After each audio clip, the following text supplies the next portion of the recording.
Cette vague que représente, on verra s'il reste, mais Trump, Vance, ce pouvoir de conservateur de droite très assumé aux États-Unis qui essaie de s'inviter en Europe. Est-ce que ça prendra une forme, y compris lors du conclave à venir? Regardez cette image, c'est l'image des papables conservateurs qui arrivent. Il y a le cardinal Burke, il y a surtout le cardinal Sarah qui est devenu la figure de tous ceux qui estiment que le moment est venu pour l'Église, après le pape François, qualifié souvent de pape de gauche, progressiste, en tout cas dans beaucoup de domaines, pas dans tous, d'avoir un renouveau, un regain conservateur. Il y a un phénomène autour de ce cardinal. Regardez par exemple comment en Pologne, ce député européen Tarczynski tresse ses éloges en disant voilà, ça c'est l'avenir. On peut lire peut-être son tweet. Il y en a beaucoup comme ça, notamment ici aussi. Cardinal Sarah, notre espoir. Et pourquoi Guillaume Roquette, cet homme, et cet homme en particulier, incarne cela?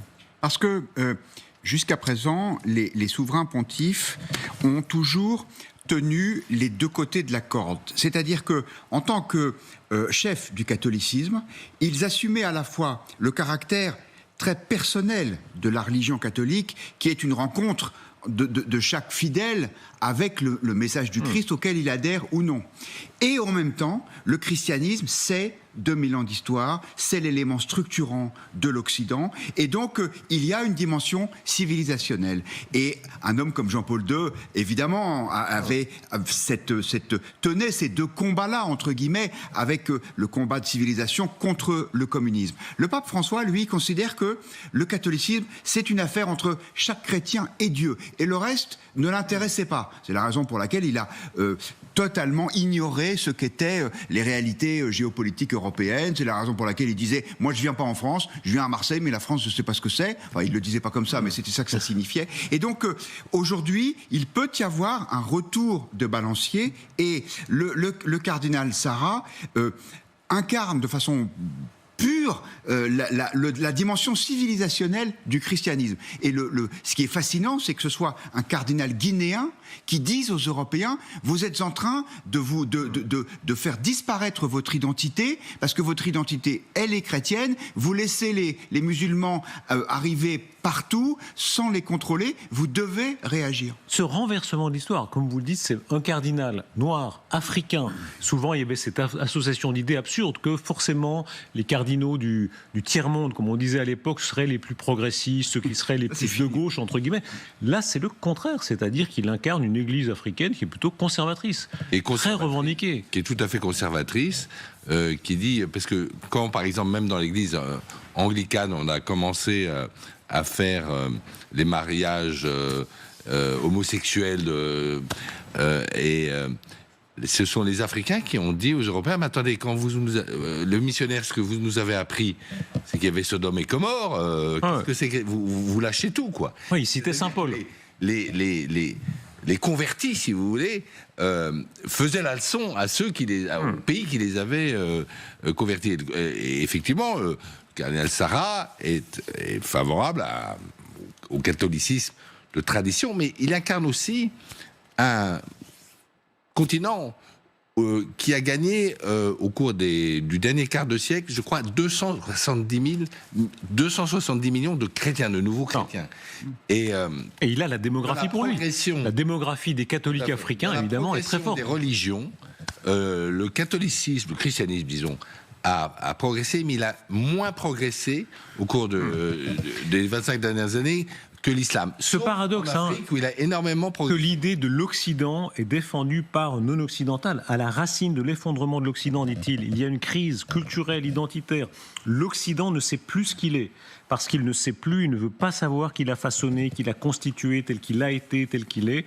De nombreux pays ignorent aujourd'hui leur histoire. Cette auto-asphyxie conduit naturellement à une décadence qui ouvre la voie à de nouvelles civilisations barbares. L'idée qu'il faut être fier d'être occidental, qu'il soutient. Oui, et ce qui est effectivement fascinant, c'est que ces déclarations-là, elles inquiètent beaucoup de chefs d'État occidentaux, de chefs d'État européens, qui se disent « Oh là là, mais on espère que c'est pas cet homme-là qui va être pape, parce que sinon, ça va créer d'immenses tensions. » Mais je pense pas que le cardinal Sarah soit le favori pour être le prochain pape, ne serait-ce que parce que il est quand même en rupture avec les opinions tels qu'on peut les deviner, des cardinaux qui sont aujourd'hui majoritaires et qui ont été créés, et qui ont été institués par le pape François. Mais la force de Sarah, elle est double. La première, c'est qu'il vient d'un pays qui est très largement musulman. Et donc, lui, la pression de l'islam, il sait ce que ça représente concrètement, j'allais presque dire physiquement. Et puis, il y a un autre point, c'est que le cardinal Sarah n'est pas seulement un conservateur, un idéologue, c'est aussi un homme de grande foi, qui était très proche de Benoît XVI, aussi parce qu'ils avaient la même conception de la prière, de ce que l'intériorité, le silence. Et c'est pour ça que c'est un homme qui est assez impressionnant, parce qu'il a à la fois des convictions très fortes et une densité personnelle réelle. Écoutez, ces mecs-là du tiers-monde, ils sont effarés du fait que l'Europe, parce que c'est l'Europe qui a apporté le christianisme d'abord à l'Amérique latine, puis ensuite en Afrique, etc., ils sont effarés que l'Europe ait refusé de dire la vérité, c'est-à-dire que ses racines étaient chrétiennes, de le mettre dans la Constitution. Et pourquoi, à l'instigation de qui l'Europe a refusé de mettre dans sa Constitution ses racines chrétiennes, historiques? Chirac. Jacques Chirac, le président du pays qui est fille aînée de l'Église, la France. Et pour eux, c'est incompréhensible. Ouais. Oui. Écoutez, Antonio Tajani, c'est un personnage très intéressant. Il va recevoir, là, lui et Madame Meloni, il est vice-ministre du gouvernement, vice-premier ministre du gouvernement italien, ministre des Affaires étrangères, il était tout à l'heure sur notre antenne, et lui dit, comme vous le dites, oui, il faudrait que dans les grands textes européens soient mentionnées les racines chrétiennes et les racines judéo-chrétiennes de l'Europe. Écoutez. Bien sûr. Vous êtes à la fois très européen et un conservateur, que dans les textes européens, la mention des racines chrétiennes soit là? Ah, bien sûr, moi j'avais présenté des amendements avec toute ma famille politique, les partis populaires européens, pour essayer d'insérer les racines judéo-chrétiennes de l'Europe. Donc, moi j'y crois, et je pense que c'est la vérité, c'est l'histoire. On ne peut pas biffer de l'histoire, de la liste des choses les plus importantes de notre histoire, et le christianisme, la religion, le judaïsme. Donc. On peut ajouter les Lumières qui sont directement héritées du christianisme. Liberté, égalité, fraternité, ce sont... Et un peu contre le christianisme aussi, ça c'est une vieux débat. Hérité du message de Jésus, directement. Oui, mais le communisme aussi, alors là, vous voyez, donc le communisme, c'est quand même un avatar raté du christianisme. Mais quand même, mais si, c'est l'égalité, c'est le partage. Non, mais l'apologie en même temps. Je ne vous ai pas coupé, s'il vous plaît, voilà, je ne vous ai pas coupé. Finissez, général. Le communisme, c'est quand même aussi, c'est l'égalité, c'est le partage, c'est la détestation quand même de la richesse, qui est quand même très chrétien, qu'on retrouve aujourd'hui dans notre civilisation française, où l'extrême gauche française déteste les riches, où on est mis au pilori dès qu'on gagne plus de 2 millions. Le communisme, c'est le refus de la spiritualité. Il y a quelque chose comme ça. Ceci dit... Et le matérialisme historique. Mais je ne vous ai pas coupé. Voilà, merci infiniment. Bon, ceci dit, moi je suis assez d'accord sur le fait que les racines chrétiennes de l'Europe sont judéo-chrétiennes. C'est un fait historique. Ça, à mon avis, c'est absolument un fait historique. Et donc, je veux dire, c'est ce qui nous a construit. Même la République française, nos lois sont héritiers des lois chrétiennes. Bien sûr. Pourquoi est-ce qu'on n'a qu'une femme? C'est pas héritier du droit musulman, que je sache. Si nous n'avons qu'une femme et qu'une femme n'a qu'un mari, c'est parce que les lois chrétiennes le disaient. Gallagher. Non, avec le regard fasciné de l'incroyant, j'allais dire, j'espère simplement que celui qui recevra l'onction au travers du conclave, dont il est évidemment très difficile de prévoir le résultat. C'est un processus qui d'ailleurs, c'est assez intéressant, qui est profondément démocratique.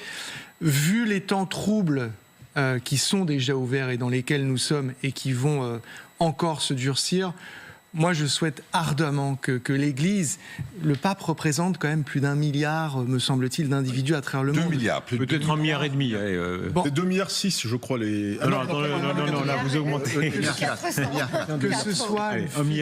Que ce soit une figure, non pas comme les propos que j'ai entendus à l'instant, qui clivent, qui divisent, qui entretiennent ce courant identitariste de renfermement, etc. Moi, j'ai aucun problème avec les gens qui ont besoin de définir d'où ils viennent, mais qu'on se serve de ça pour mieux accueillir, pour mieux reconnaître l'autre, me semble-t-il, qui est une valeur chrétienne. Les chrétiens parlent de leur prochain. Et donc, si aujourd'hui, au Vatican, le pape, qui est à la fois chef des croyants, mais aussi chef d'État, soit quelqu'un qui rassure et rassemble, et non pas un ingrédient supplémentaire de division, de défiance, de méfiance et de renfermement.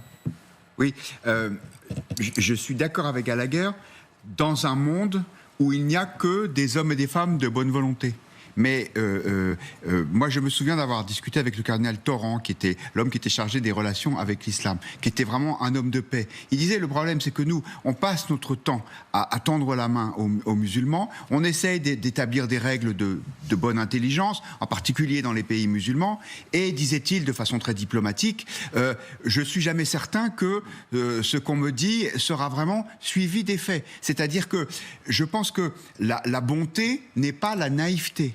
Et si l'Europe avait éprouvé le besoin de rappeler ses racines chrétiennes, c'est parce que elle se rend compte que celles-ci sont quand même très chahutées par une immigration très importante qui est en train de changer le visage de l'Europe. Et c'est pour ça que les Italiens ont voté pour Madame Meloni. C'est pour ça que les Américains ont voté pour Monsieur Trump. Et c'est pour ça que ces deux-là, je juge pas les reins et les cœurs, je ne sais pas s'ils sont sincères, disent que la dimension chrétienne de leur engagement est quelque chose de fort.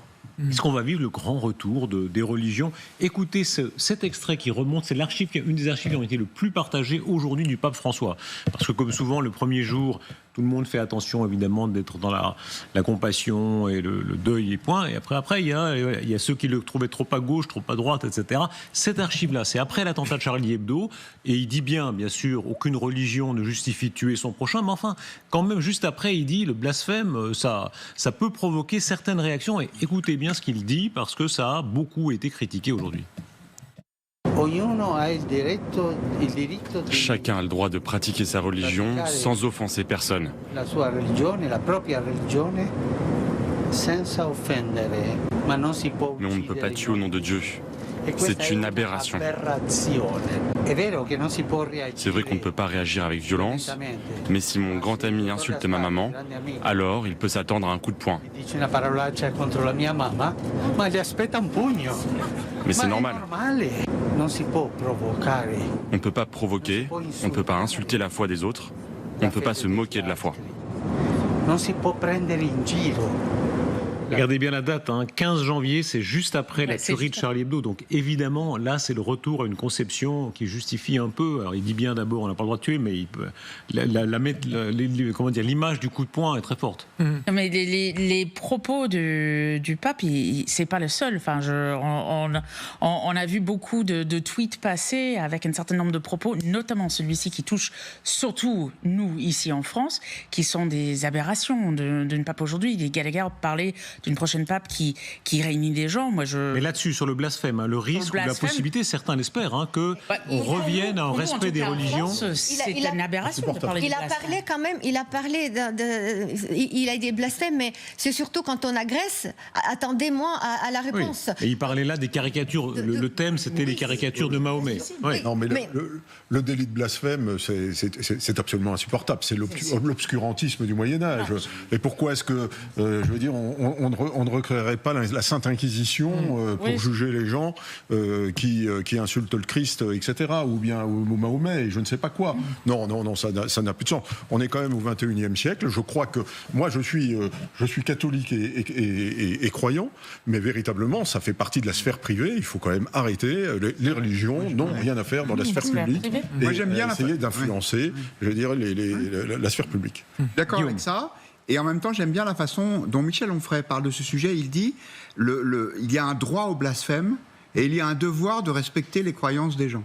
Alors, et je trouve que c'est une belle ligne de conduite. Mais pour autant, effectivement, que le pape, juste après ces attentats épouvantables qui ont fait des morts, disent « Ah bah c'est normal quand on vous agresse que vous donniez un coup de poing », je pense que c'était au mieux maladroit. Et le pape François avait beaucoup de qualités. Il avait peut-être un défaut, c'est qu'il parlait beaucoup et sans doute trop. Oui, mais c'est la question d'agression aussi. Il faut se poser ce que c'est l'agression. Parce que, vous voyez, une image, quelqu'un qui fait une image, si l'autre se sent agressé, c'est le problème de la personne qui se sent agressée. Parce que bien sûr, on peut avoir une agression physique, ça c'est clair pour tout le monde, mais l'agression visuelle, l'agression par les paroles, c'est déjà le problème de la personne qui se sent agressée. Donc c'est vraiment la question psychologique qu'il faut aller consulter. C'était une phrase très malheureuse du pape, parce que, si vous voulez, s'il veut reconquérir la fille aînée de l'Église, c'est-à-dire la France, il y avait quand même une tradition en France, depuis, le général l'a dit, depuis 2 siècles ou 3 siècles, de la caricature. De la liberté. De la liberté. Et même, vous savez, il y avait des libelles contre la vie de Louis XIV. Et Mazarinades. Voilà, et les Mazarinades aussi. Et c'est d'ailleurs, Louis XIV a fait la guerre de Hollande pour faire supprimer ces libelles qui étaient imprimées à Amsterdam. Donc ça, c'est la tradition française.